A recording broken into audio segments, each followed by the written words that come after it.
One of the things you've discussed is your idea of what was the leap to human civilization. What is the driver? What is the inspiration for humans to form civilizations? And for you, that's shamanism. Definitely. Can you explain what that means? I think that shamanism is the origin of everything of value in humanity. I think it was the earliest form of science. When I spend time with shamans in the Amazon, I observe people who are constantly experimenting with plants in a very scientific way. They're always trying a pinch of this and a pinch of that in different forms, for example, of the ayahuasca brew, to see if it enhances it or makes it different in any way. The invention of curare is a remarkable scientific feat, which is entirely down to shamans in the Amazon. They are the scientists of the hunter-forager state of society. And they were the ancient leaders of human civilization. So I think all civilization arises out of shamanism. And shamanism is a naturally scientific endeavor where experimentation is undertaken and exploration and investigation of the environment around us. And what I'm suggesting is that one group, perhaps more than one group, went a bit further than other groups did, and used that study of the skies and developed navigational techniques and were able to sail and explore the earth. But that ultimately what lies behind it is the same curiosity and investigative skill that shamans are still using in the Amazon to this day. And I do see them as scientists in a very proper use of the word. But do you think something like ayahuasca was a part of that process? Yes. Ayahuasca is the result of shamanistic investigation of what's available in the Amazon. Of course, ayahuasca is all the fad in Western industrialized societies today, and some people see it as a miracle cure for all kinds of ailments and problems. And perhaps it is, perhaps it can be in certain ways. Ayahuasca itself is not an Amazonian word. It comes from the Quechua language, and it means the vine of souls or the vine of the dead. But the ayahuasca vine is only one of two principal ingredients in the ayahuasca brew. And the other ingredient are leaves that contain dimethyltryptamine. And there are two sources of that. One is a bush called Psychotria viridis. That's its botanical name. They call it chacruna in the Amazon. And its leaves are rich in dimethyltryptamine, DMT, which is arguably the most powerful psychedelic known to science. And the other source comes from another vine, Diplopteris cabrerana, which the leaves of that vine also contain DMT. So the ayahuasca vine on its own is not going to give you a visionary journey. And the leaves that contain DMT on their own, whether they come from Diplopteris or whether they come from chacruna, are not going to give you a visionary journey. And the reason they're not going to give you the visionary journey is because of the enzyme monoamine oxidase in the gut that shuts down DMT when absorbed orally. Basically, DMT is not accessible orally unless you combine it with a monoamine oxidase inhibitor. And that's what I mean when I'm talking about science in the Amazon, because there's so many tens of thousands, hundreds of thousands different species of plants and trees in the Amazon.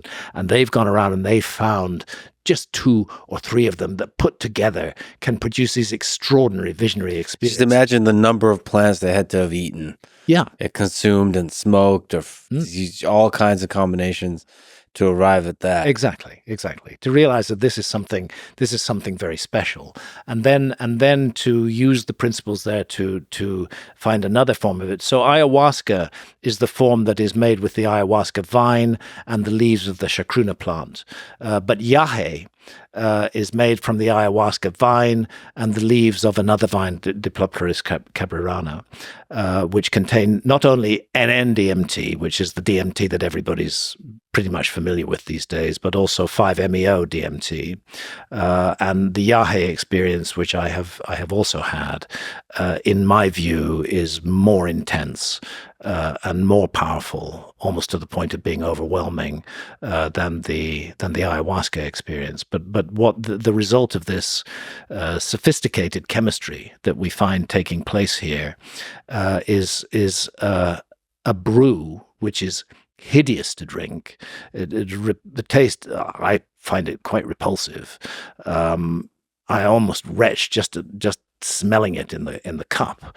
But then unleashes these extraordinary experiences. And it isn't just pretty visuals. It's the sense of encounters with sentient others, that there are sentient beings, that somehow we're surrounded by a realm of sentience that is not normally accessible to us. And that what the ayahuasca brew and certain other psychedelics, like some psilocybin mushrooms in a high enough dose can do it as well. LSD can do it. But ayahuasca is the master in this, of lowering the veil to what appears to be a seamlessly convincing other realm, other world. And of course, the hardline rational scientists will say that's just all fantasies of your brain. But I don't think we fully understand, or even close to understanding, exactly what consciousness is. And I remain open to two possibilities: that consciousness is generated by the brain, is made by the brain in the way that a factory makes cars. But I also am open to the possibility that the brain is a receiver of consciousness, just as a television set is the receiver of television signals. That if that is the case, then we, locked into the physical realm, we need our everyday alert problem-solving state of consciousness. And that's the state of consciousness that Western civilization values and highly encourages. But these other states of consciousness that allow us to access alternative realities are possibly more important. It may be apocryphal, but it was reported after Francis Crick's role and his Nobel Prize for the discovery of the double helix that he finally got it under the influence of LSD. There's the classic example of Kerry Mullis and the polymerase chain reaction. He said he got that under the influence of LSD. So the notion that the alert problem-solving state of consciousness is the only valuable state of consciousness is disproved by valuable experiences that people have had in a visionary state. But the question that remains unresolved is those entities that we encounter and not everybody encounters them, and you're certainly not going to encounter them on every ayahuasca trip. There are ayahuasca journeys where nothing seems to happen. I suspect something does happen, but it happens at a subconscious level. I know that shamans in the Amazon regard those trips where actually you don't see visions as amongst the most valuable. And they say you are learning stuff that you're not remembering, but you're learning it anyway. These sentient others that are encountered, what are they? Are they just figments of our brain on drugs? Or are we actually gaining access to a parallel reality which is inhabited by consciousness, which is in a non-physical form?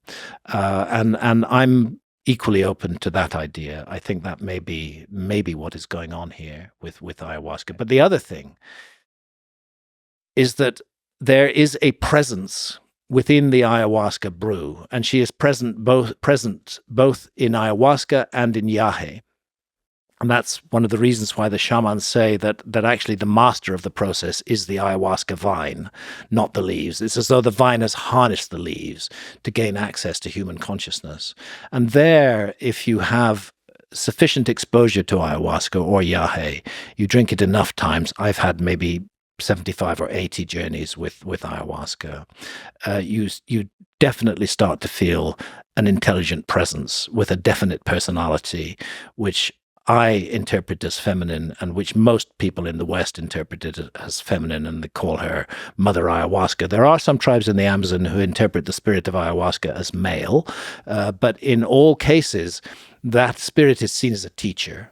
That's fundamentally what ayahuasca is. It's a teacher, and it teaches moral lessons. And that's fascinating, that a mixture of two plants should cause us to reflect on our own behavior and how it may have hurt and damaged and affected others, and fill us with a powerful wish not to repeat that negative behavior again in the future. The more baggage you carry in your life, the harder the beating that ayahuasca is going to give you, until it forces you to confront and take responsibility for your own behavior. And that is an extraordinary thing to come from a plant brew in that way. And I think I think ayahuasca is the most powerful of all the plant medicines for accessing these mysterious realms. But there's no doubt you can access them. They're all tryptamines. They're all related to one another in one way. You can access them through LSD, and you certainly can access them through psilocybin mushrooms as well, in large enough dose. Both possibilities, as you describe, are interesting, and to me, they're kind of akin to each other.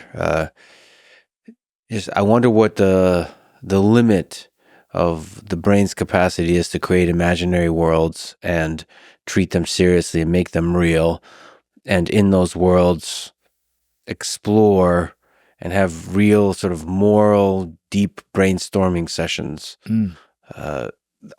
with those entities. So it's almost like the power of the human mind to imagine taken to its limit. It is. And the curious thing is that the same iconography, people paint their visions after ayahuasca sessions. People were painting in Europe, in the cave of Lascaux, for example, and of course they had access to psilocybin mushrooms in prehistoric Europe. There's a remarkable commonality in the imagery that is painted. I like to give credit where credit is due, and there are two names that need to be mentioned here. One is the late, great Terence McKenna and his book, Food of the Gods, where he proposed the idea very strongly that it was our ancestral encounters with psychedelics that made us fully human. That's what switched on the modern human mind. And very much the same idea began to be explored a bit earlier by Professor David Lewis Williams at the University of Witwatersrand in South Africa. Fabulous book called The Mind in the Cave, where he is again arguing that these astonishing similarities in cave art and rock art all around the world can only be properly explained by people in deeply altered states of consciousness attempting to remember, when they return to a normal everyday state of consciousness, attempting to remember their visions and document them on permanent media like the wall of a cave. So typically you get a lot of geometric patterns, but you also got entities. And those entities often are therianthropes, part animal, part human in form, might have the head of a wolf and the body of a human being, might have the head of a bird and the body of a human being, and so on and so forth, and that they communicate with us in the visionary state. Interestingly, although this sounds like woo-woo, and it is an area that most scientists would steer clear of at risk of their careers, there is very serious work now being done at Imperial College in London and at the University of California at San Diego, where volunteers are being given extended DMT. There's a new technology, DMTX, where the DMT is fed directly into the bloodstream by drip, and it's possible to keep the individual in the peak DMT state, which normally when you smoke or vape DMT, you're looking, if you're lucky, at 10 minutes. Or if you're unlucky, if it's a bad journey, because those 10 minutes can seem like forever.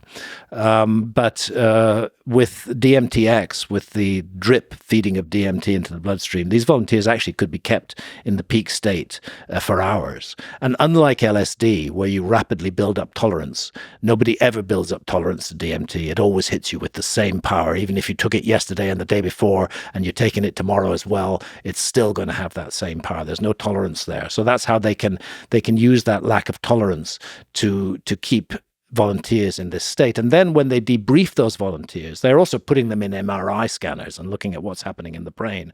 But when they debrief them, they're all talking about encounters with sentient others. There's even a group now called Sentient Others, where people are exchanging. Volunteers are now exchanging their experiences. They weren't allowed to do so at the beginning of the experiment, but now that most of them have left it, they're exchanging their experiences, and it's all about encounters with sentient others who wish to teach them moral lessons. Now, to me, that's wild. What is going on here? How do we account for this? Yeah, I get the notion of hallucinations and brightly colored visuals, but the moral lessons that come with it, those are very odd.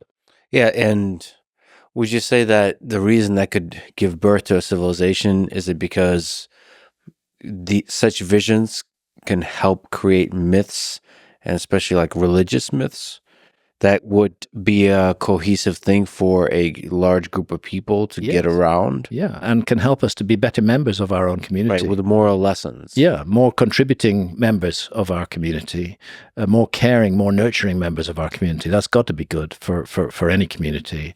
I've said this a dozen times, but I'll say it again. If I had the power to do so, I would make it a law, an absolute law, that anybody running for a powerful political position, particularly if that position is president or head of state in any kind of way, that person has to undergo the ayahuasca ordeal first. They have to have 10 or 12 sessions of ayahuasca as a condition for applying for the job.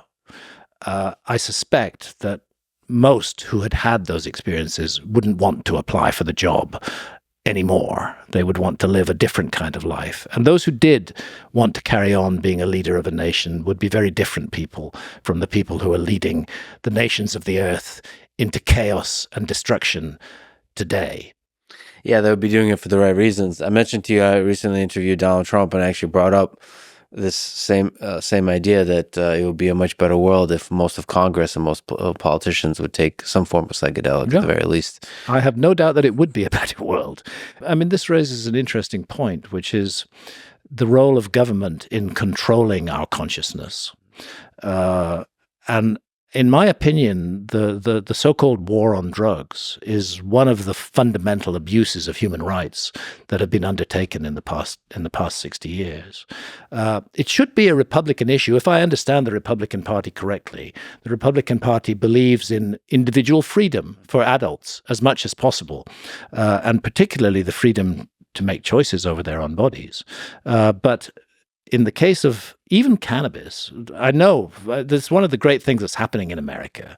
It's happening state by state, where cannabis is being legalized, and that draconian hand of government is being taken off the back of people who are consuming a medicine that is far less harmful than alcohol, which is glorified in our society. We cannot say that we are free if we allow a government to dictate to us what experiences we may or may not have in our inner consciousness while doing no harm to others. And the point there is, we already have a whole raft of laws that deal with us when we do harm to others. Do we really need laws that tell us what we may or may not experience in the inner sanctum of our own consciousness? I think it's a fundamental violation of adult sovereignty. And we would have much less drug problems if these drugs were all legalized and made available to people without shaming them, without punishing them in any way, but just part of normal social life. And then you could be sure that you were getting good product rather than really shitty product, which has been cut with all sorts of other things. Ultimately, the way forward is for adults to take responsibility for their own behavior and for society to allow that to happen, and not to have big government taking responsibility for decisions that should be in the hands of individuals. And for me also, it's exciting some of these substances like psilocybin are being integrated into scientific studies, large scales. It's really interesting. We've seen a revolution in the way science looks at psychedelics in the last 20, 25 years. They were in that highly demonized category. But again, it's one of those paradigms which gets overwhelmed by new evidence, and it began to be realized that psilocybin and other psychedelics are very helpful in a range of conditions from which people people suffer, post-traumatic stress disorder, the fear of death when you're suffering from terminal cancer can be overwhelming, and it's been found that psilocybin can remove that. Deep depressions can be evaporated with one single massive psilocybin journey. They just go away. There's really good science on this, and they are being integrated into conventional medicine more and more. We'll see it happening. I'm not sure if it'll happen as fast as I would like to see it happen in my lifetime, but it is going to happen. Yeah, I actually just recently found out that you had a TED Talk, War on Consciousness. Yes. That was taken down. Yeah. And that was just part of just the general resistance, because it wasn't a radical. It wasn't really a radical. I was talking about ayahuasca, and I was talking about the view that I hold very strongly, that as long as we do no harm to others, sovereign adults should be allowed to make decisions about their own bodies and not face a jail sentence or shaming as a result. So it was a TEDx talk, not a TED Talk, organized by a local TED group. They call them TEDx talks, and I gave this talk about the war on consciousness, and it was immediately pulled down from TED's main channel with all kinds of bizarre reasons being given. But unfortunately, it was too late, because a number of people had already downloaded the talk and then uploaded it onto other YouTube channels. And actually, their banning of it made it go viral in a way that would not have happened otherwise. But again, it's a sign that points of view that are not acceptable to those in positions of power are simply dismissed and shut down, or at least attempts are made to do so. In general, just along that line of thinking, I'm pretty sure that what we understand about consciousness today will seem silly to humans from 100 years from now. You bet it will, especially if we harness psychedelics to investigate consciousness, and that is what is happening at Imperial College right now. Is the investigation of the experience. They're not looking. There are other trials that are looking for the therapeutic potential of DMT, but in this case, they're looking entirely at the experiences that people have and why they're so similar from people from different age groups and different genders and different parts of the world are all having the same experiences. And for me, from an engineer perspective, it's interesting if it's possible to engineer consciousness in artificial beings. Yeah. It's another way to approach the question of how special is human consciousness. Yeah. Where does it arise? Is it something that permeates all of life? And then in that case, what is the thing that makes life special? Like, what is life? What is these living organisms that we have here, and that evolved to create humans? And what is truly special about humans? And it's both scary and exciting to consider the possibility that we can create something like this. Yeah, but why not? We're a vehicle for consciousness, in my view. I think consciousness is present in all life on Earth. I don't think it's limited to human beings. We have the equipment to manifest and express that consciousness in the way that a dog, for example, doesn't have, or a snail doesn't have, or a pigeon doesn't have. But when I look at two pigeons sitting on my garden fence and rubbing up close to each other and enjoying each other's company and taking off together and hanging out together, I think they're conscious beings. And I think consciousness is everywhere. I think it's the basis of everything. And I suspect that fundamentally consciousness is non-physical, and that it can manifest in physical forms where it can then have experiences that would not be available in the non-physical state. That's a guess. That'd be a fascinating, because then you can construct all kinds of physical forms to manifest the consciousness. And see if consciousness enters, if they become conscious. Isn't there some suggestion that artificial intelligence is already becoming conscious? That makes humans really uncomfortable. Yeah. Because we are at the top of the food chain. We consider ourselves truly special. And to consider that there's other things that could be special is scary. Well, look how other people make us uncomfortable too. I mean, look at the state of the world today. All the conflicts that are raging. That's because we're afraid. When I say we, I'm speaking nation by nation. We are afraid of other people. We fear that they're going to hurt us or damage us in some way, and so we seek to stop that. It's the root of many conflicts. This fear, and so fear of AI may not be such a good idea after all. It might be very interesting to go down that route and see where it comes. Certainly, in terms of exploring consciousness, it is very interesting. Yeah, fear is a useful thing. Mhm. but it can also be destructive. Well, it can be destructive and it can shut you down completely.